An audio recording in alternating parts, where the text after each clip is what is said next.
ఆ మొహానికి తోడు వ్యాయామం ఒకటి. మదవెక్కిన ఎద్దు కథం తొక్కుతున్నట్టుంది. ఏమిటిరా నసుకుతున్నావు? అసలే బుర్ర తక్కువ వెధవి. దాని తోడు బుర్ర చేత్తో రాస్తున్నావు. సరిగ్గా రాస్తున్నావా? తప్పులు తగలేస్తున్నావా? సరిగ్గానే రాస్తున్నానండి.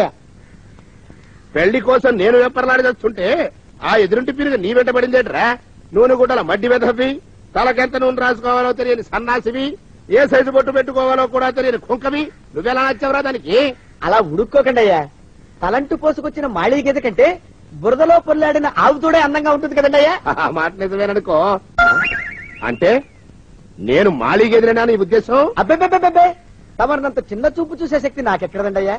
మరే ఊరికే సామె చెప్పానంతే. అయినా ఆ పిల్ల నీకెక్కడ దొరికిందిరా? మనిషి అంత మనిషిని నన్ను పట్టుకుని నౌకరంటుందా?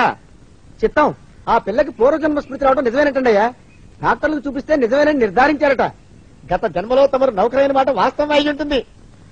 వాస్తవమే అయి ఉంటుందా? చచ్చావు. ఏ మీ నాన్న మా నాన్న దగ్గర 6 జన్మల క్రితం అప్పు తీసుకున్నాడు. 480 ఏళ్లకి చక్రవడ్డీ కడుతున్నాను. మునిగిపోతావు. వద్దు మహాప్రభు.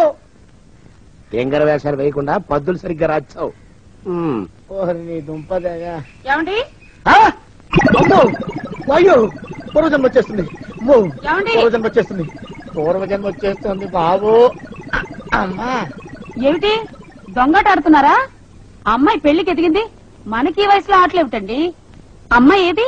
అమ్మాయా దొడ్లో కొబ్బరి చెట్టుతో పళ్ళు తవ్వుకుంటుంది. మరి గోపిగాడేటి? గోపిగాడా దాహం వేస్తుంది, కిరసనాలు తాగొస్తానని వెళ్ళాడు. చాలా, ఇంకేమైనా కావాలా? పిల్లలు దూరంగానే ఉన్నారు కదా, మిమ్మల్ని ఒక పని చేస్తానండి. ఏం చేస్తావు? ముద్దు పెట్టుకున్నావా? 3 అంగుళాల మీద కొరికేసినట్టున్నావు. ఆ ముక్కటిచ్చేయి, అతికించేసుకుంటాను. మీ చిలిపితనం ఇంకా పోలేసుమండి. చిలిపితనమా? పిల్లల్ని తీసుకుని రేపు సినిమాకి వెళ్దామండి. ఎవరికా? ఊరు కూడా ఏంటి, నిజంగా వెళ్దాం. ఎవరికా? అరే వెళ్దామండి. వస్తానండి. మళ్ళీ ఎందుకు? అయ్యో అయ్యో, ఇంకా ఈ దెబ్బ తగ్గలేదు. అమ్మో.